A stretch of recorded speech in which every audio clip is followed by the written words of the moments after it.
La Commission européenne a indiqué que la présidente Ursula von der Leyen avait eu un bon échange téléphonique avec le président américain Donald Trump dimanche.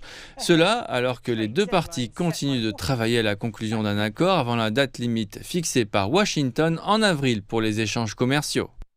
Donald Trump a déjà affirmé que l'Union européenne traitait les États-Unis de manière très injuste et qu'il était difficile de travailler avec elle.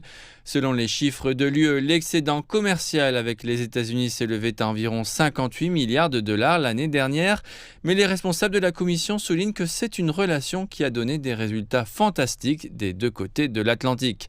L'UE n'a pas révélé les détails des négociations en cours et les responsables indiquent que les efforts se poursuivent pour parvenir à un accord gagnant-gagnant.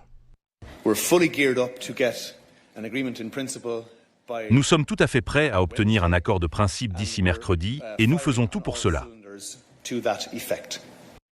Au cours du week-end, le secrétaire américain au Trésor Scott Bessent a déclaré que les négociations avec l'UE progressaient, mais a averti que si aucun accord n'était trouvé, le nouveau taux douanier entrerait en vigueur le 1er août.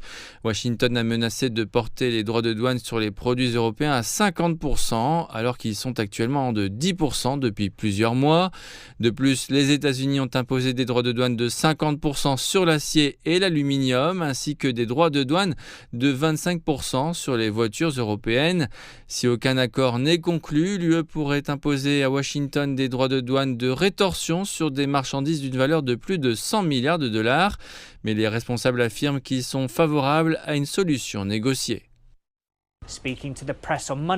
S'adressant à la presse lundi, un porte-parole de la Commission a décrit les négociations comme le début de la fin, alors que les discussions techniques se poursuivent pour tenter de conclure un accord.